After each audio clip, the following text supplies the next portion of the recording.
The Judgment of Inferiors.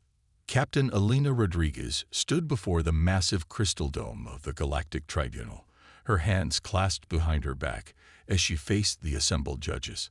The chamber stretched impossibly high above her, filled with beings from across the galaxy. Some floated in energy fields, others stood on platforms adjusted to their gravity needs. The air itself seemed to hum with the weight of their collective presence. High Arbiter Kethvar, a towering crystalline being whose body reflected light in rainbow patterns, raised one of its 4 arms. The chamber fell silent. When it spoke, its voice resonated through the crystal walls like wind through caves. The tribunal has reached its decision regarding the human species, Kethvar announced. After extensive deliberation and review of evidence spanning 3 centuries, we find humanity guilty of being a chaotic variable in galactic civilization. Elena felt her jaw tighten, but she kept her expression neutral. Behind her, Dr. Marcus Chen shifted nervously, his weathered hands gripping the data pad containing humanity's defense. General Sarah Blake remained motionless, her military bearing unshakable, even in the face of this cosmic judgment. The charges are as follows, continued another judge, this one resembling a massive tree with glowing sap veins. Accelerated technological development that disrupts established trade networks. Unpredictable expansion patterns that ignore traditional territorial boundaries. And most concerning, the development of technologies that other species cannot comprehend or control. Elena stepped forward, her voice carrying clearly through the chamber. Honored arbiters, humanity has never violated the Galactic Accord. Every innovation we've shared has been offered freely to all member species. Our expansion has been peaceful, our trade agreements fair. How can progress itself be a crime? Kethvar's crystalline form pulsed with deeper colors. Captain Rodriguez, in your species' mere 400 years of spaceflight, you have achieved what took other civilizations millennia. Your people solve problems in ways that confound our greatest minds. You adapt to environments that would kill others. You think in patterns that break our predictive models. Dr. Chen spoke up, his voice steady despite his age. We cannot help how we think. We share our knowledge freely. We fought alongside Council forces against the Void Storms, saved countless worlds from the Crimson Plague, and established trade routes that benefit everyone.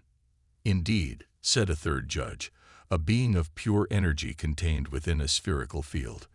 Your contributions are acknowledged, but your potential for destruction is equally vast. Today you cure diseases. Tomorrow you might create weapons that could end civilizations. General Blake finally spoke, her voice carrying the authority of someone who had commanded fleets. With respect, arbiters, every species has that potential. The difference is that humans choose to build rather than destroy. Choice. Kethvar repeated the word slowly. Yes, that is precisely the problem. Other species are predictable. Their development follows established patterns. But humans choose their path moment by moment, making decisions that cannot be anticipated or controlled. This unpredictability threatens the stability that has maintained galactic peace for 10,000 years. Elena felt a chill run down her spine. She had prepared for many possible judgments, but she was beginning to understand that this wasn't about any specific crime. This was about fear. Fear of what humanity might become. Therefore, Kethvar announced, its voice echoing through the chamber, the tribunal sentences humanity to complete exile from all inhabited systems. You have 90 days to remove all human presence from Council space. Any human found within these boundaries after that time will be considered a hostile entity. The chamber erupted in sounds, alien voices, energy discharges, and bioluminescent displays as various species reacted to the verdict.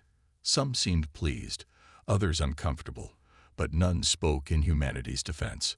Elena raised her voice above the chaos. Arbiters, you're making a terrible mistake. Humanity has been your ally, your partner, your friend. We've bled for this galaxy, died for it, given everything we had to protect it. And this is how you repay us. Kethvar's form dimmed slightly. Captain Rodriguez, Understand that this decision brings us no joy, but the stability of the galaxy requires it. Perhaps in time, when your species has matured, when your development has slowed to predictable patterns, you may petition for raid mission. Alina's eyes blazed with an inner fire. You want predictability. You want to know what humans will do when you cast us out. We'll survive. We'll grow. We'll become everything you fear and more. And when this galaxy faces its next great threat, you'll wish you had kept us as friends rather than making us strangers. Dr. Chen placed a gentle hand on her shoulder. Alina, enough. The decision is made. She nodded, then addressed the tribunal one final time. Honored arbiters, humanity accepts your judgment. We will depart as ordered. But remember this moment. Remember that you had a chance to guide our development, to shape our growth through friendship and cooperation. Instead, you chose fear. The human delegation turned and walked from the chamber, their footsteps echoing in the sudden silence that followed. As they passed through the massive doors, Alina heard whispers from some of the alien delegates, words like mistake and too hasty and what have we done? Outside the chamber, General Blake spoke quietly. Orders, Captain. Alina looked up at the alien sky, where multiple suns painted the horizon in unfamiliar colors. Contact Admiral Harrison. Begin Operation Exodus. Every human ship, every colony, every research station. We're going home. To Earth? Dr. Chen asked. No, Alina replied, her voice carrying a new determination. Earth is too close to Council space. We need to go further, into the unknown regions, into the places they're too afraid to explore. 3 months later, the greatest migration in human history was complete. Millions of ships carrying billions of people departed from Council space, heading toward the galactic rim. They left behind trading posts, research stations, and the graves of those who had died in service to the galaxy. But they took something with them that the Council had never considered: hope and human ingenuity, and the unshakable belief that they would not only survive, but thrive. Alina stood on the bridge of the colony ship New Horizon, watching the last of the human fleet disappear into hyperspace. Behind them lay the civilization that had rejected them. Ahead lay the unknown. Captain, her navigation officer called out, we're approaching the edge of mapped space. Sensors are detecting something unusual in the Kepler void. Alina turned toward the view screen. In the distance, space itself seemed to shimmer with an odd energy signature. Something vast and ancient waited in the darkness, something the Council had never bothered to investigate. Take us in, she ordered. Let's see what secrets the universe has been keeping.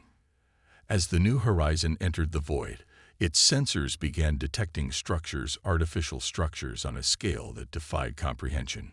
Cities built into asteroids, massive installations that stretched across entire star systems, and at the center of it all, a signal that had been waiting for someone curious enough, brave enough, desperate enough to find it.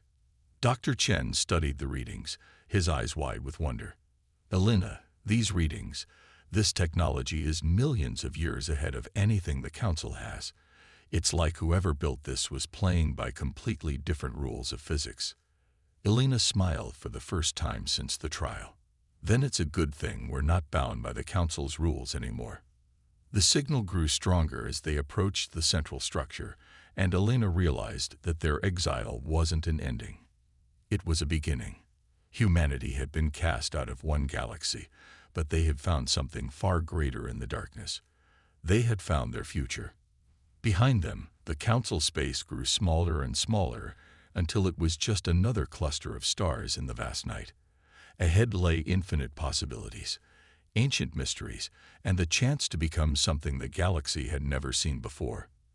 The exile was complete. The transformation was about to begin. Rise of the Phoenix Empire. 15 years had passed since humanity disappeared into the void, and the galaxy had learned to live without them. Trade routes had been rearranged, research projects reassigned, and slowly, the various species had convinced themselves that banishing the humans had been the right choice. The galaxy was more stable, more predictable, more peaceful, until the day the stars began to die. High Arbiter Kethvar stood in the emergency session of the Galactic Council, its crystalline form pulsing with distress patterns as reports flooded in from across the galaxy. Entire star systems were going dark, not destroyed but simply vanishing from existence, as if they had never been. "The Draknari system is gone," reported Commander Vextel of the Stellar Navy, its insectoid features twisted with confusion.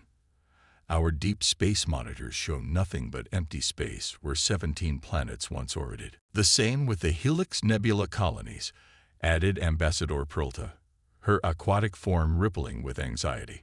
60 billion beings, just gone. No distress signals, no wreckage, nothing. Kethvar processed the information, its advanced crystalline mind struggling to comprehend the scale of the catastrophe. "Have our scientists determined the cause?" Dr. Zinmoth, the Council's chief researcher, activated a holographic display. The image showed something that shouldn't have been possible: dark tears in space itself, writhing with an energy that hurt to look at directly. "We've designated them devours," Zinmoth explained.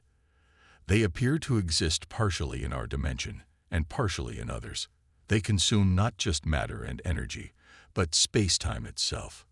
Everything they touch ceases to exist on any dimensional level. How do we fight them?" General Thokran demanded, his rock-like form grinding with frustration. "Our weapons pass through them. Our shields are useless. They consume our energy and use it to grow stronger." "We don't know," Zinmoth admitted. "Our models suggest they come from a parallel universe where entropy works differently. They're not just attacking us, they're digesting our reality." The chamber fell silent as the implications sank in. The greatest civilization in galactic history, with technology refined over millennia, was helpless against this threat. "Recommendations?" Kethvar asked. "Evacuation of border systems," Thokran suggested. "Consolidate our forces in the core worlds." "And then what?" Perlta challenged. "Wait for them to consume everything." "We could try to contact the ancients," suggested another delegate. "The beings who built the old hyperspace networks. Surely they would have knowledge of such things." "The ancients disappeared millions of years ago," Zinmoth replied. "We found their ruins but never made contact." Kethvar's form suddenly brightened. "The forbidden sectors. The regions we declared off-limits after the human exile. If the ancients left anything behind, it might be there." "Those regions are unstable," Thokran warned. "The space-time fluctuations could tear our ships apart. And if we do nothing, the Devourers will consume everything anyway," Kethvar pointed out. "Prepare an expedition to the Void regions. We have no choice." 2 days later, a massive council fleet approached the edge of the Forbidden Zone. The Eternal Vigilance, flagship of the Stellar Navy, led the formation toward the dimensional barriers that marked the boundary of explored space. Admiral Kexvel stood on the bridge, watching the sensor displays with growing unease, reading massive energy signatures ahead. His science officer reported, "Multiple contacts, unknown configuration." "Could be the Devourers," his tactical officer suggested. "No," the science officer replied. "These signatures are different, more stable, and they're moving in formation." Through the swirling energy of the dimensional barrier, shapes began to emerge. Ships unlike anything in the Council databases. They moved with impossible grace, their hulls seeming to shift and flow like liquid metal. Energy fields surrounded them that bent light and distorted space. "Incoming transmission," the communications officer announced. "Audio only." Admiral Kexvel nodded. On speakers. A human voice filled the bridge, speaking in standard galactic trade language, but with an accent that seemed to carry the weight of years in the void. "Council Fleet, this is Admiral Jackson Torres of the Phoenix Expeditionary Force. You are approaching restricted space. State your intentions." Kexvel felt his breathing slits flutter with surprise. Humans. After 15 years, they were still alive out here. "Admiral Torres, This is Admiral Kexville of the Galactic Council Navy. We come seeking assistance. Our galaxy faces extinction from entities we call devourers. We believe technology in these regions might help us fight them." Silence stretched for long moments. Then Torres replied, "We're aware of the devourers, Admiral. We've been fighting them for 3 years. Follow our ships to the rendezvous point. And Admiral, try not to be too shocked by what you see." The human ships moved ahead, their impossible technology making the Council fleet look primitive by comparison. As they traveled deeper into the void, Kexville began to see structures that defied belief. Massive installations that seemed to exist in multiple dimensions simultaneously. Cities built into the fabric of space itself. And at the center of it all, a construct so vast that it dwarfed entire star systems. By the first light, his science officer whispered, "What is that?" Torres' voice came through the speakers again. "That's Phoenix Station, our new home. Population: 4 billion humans, and about 60 million others who've joined us over the years." "Others?" Kexville asked. "Species that the Council exiled or abandoned. The Chrythons, after their homeworld was declared biologically hazardous. The Zephani when their sun went nova and you decided they weren't worth saving. The Mordell after their revolt was crushed. We take in anyone who needs a home." The Council fleet docked with Phoenix Station, and Kexville found himself in a meeting room that seemed to exist in a pocket of folded space. Across from him sat Admiral Torres, a weathered human with silver hair and eyes that had seen too much. Beside him were other humans he didn't recognize, their bearings suggesting years of command and responsibility. "Let me introduce my staff," Torres said. "Dr. Arya Patel, our chief xenobiologist, and the one who made first contact with the ancients. Commander Lu Wei, our tactical specialist. And Captain Sophia Reyes, our diplomatic liaison." Kexville processed the information slowly. "You've made contact with the ancients." Dr. Patel nodded. "Not the original beings, but their AI constructs. They'd been waiting for someone with the right combination of curiosity and desperation to find them. Turns out, that was us. The ancients left behind technology beyond imagination," Torres continued. "But it came with a warning. The devourers aren't invaders, they're janitors. They clean up universes that have grown too chaotic, too unpredictable." "And they consider our galaxy chaotic?" Kexville asked. "They consider all galaxies chaotic eventually," Commander Lu replied. "The ancients faced the same threat. They learned to exist in harmony with entropy, to become part of the cosmic order rather than fighting against it. But that's not the human way," Torres said with a slight smile. "We don't harmonize. We adapt. We evolve. We fight."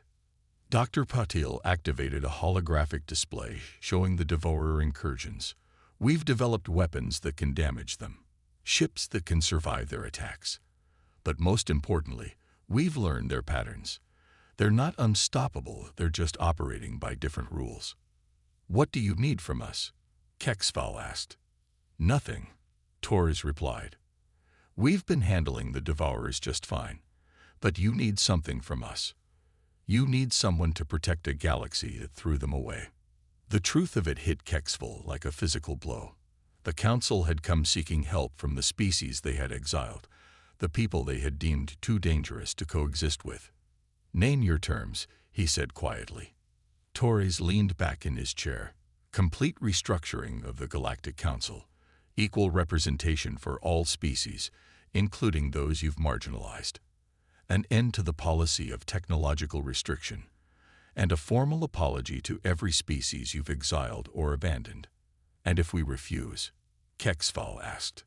"Then you're welcome to fight the devourers on your own," Captain Rice said. "But I should mention that they're accelerating their consumption rate. At current pace, they'll reach the core worlds in 6 months." Kexville felt his crystalline form dim with the weight of the decision. "I'll need to consult with the Council."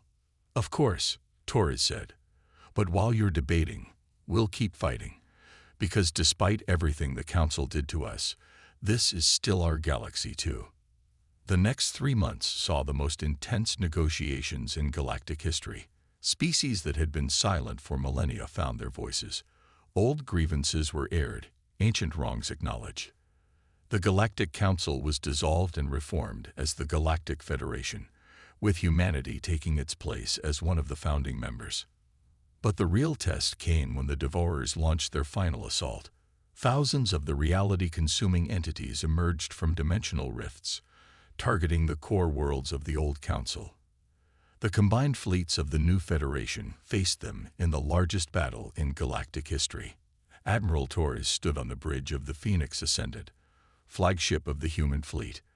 Around him, his crew worked with the precision of those who had learned to fight the impossible. All ships, this is Admiral Torres, he broadcast to the Federation fleet. Remember, the Devourers exist in multiple dimensions simultaneously. Use quantum torpedoes to disrupt their dimensional anchors. Dimensional shields at maximum. And don't try to be heroes if your shields fail. Retreat immediately. The battle raged across multiple star systems, with reality itself becoming a battlefield. The Devourers consumed space and time, but the Federation forces had learned to fight in dimensions where normal physics didn't apply. Human ships danced through folded space, alien vessels wielding weapons that turned the enemy's own energy against them. In the end, it wasn't superior firepower that won the day. It was cooperation. Species that had been enemies for millennia fought side by side. Knowledge was shared instantly across the fleet, and when the last Devourer was driven back into its dimensional rift, the galaxy had learned something crucial about itself. They were stronger together than apart. Months later, HFY stood once again in what had been the Council chambers, now redesigned as the Federation Assembly. The human delegation sat not as guests or petitioners, but as equals among equals. The galaxy owes humanity a debt it can never repay, HFY said during the closing ceremony. You had every right to let us fall. Instead, you chose to save us. Elena Rodriguez, now an elder stateswoman, smiled from her seat. We didn't save you, Arbiter. We saved ourselves. This is our galaxy too, our home. And humans protect their home. As the ceremony concluded and the delegates dispersed, Torres found himself looking out at the stars. Beside him, Dr. Patel studied readings from their latest deep space surveys. Any sign of the Devourers returning? He asked. None, she replied. But there are other things out there. Stranger things. The universe is vast and full of wonders we haven't even imagined yet. Torres nodded. Good. Humanity was never meant to be comfortable. We're explorers, pioneers, protectors. The galaxy tried to cage us, but all they did was give us room to grow. In the distance, human ships departed for the furthest reaches of known space, carrying mixed crews of humans and aliens toward new discoveries. The species that had been exiled for being too unpredictable had become the galaxy's guardians, its explorers, its hope for the future. The phoenix had risen from the ashes of exile, and the galaxy would never be the same again. Humanity had learned that sometimes being cast out was the first step toward becoming who you were meant to be.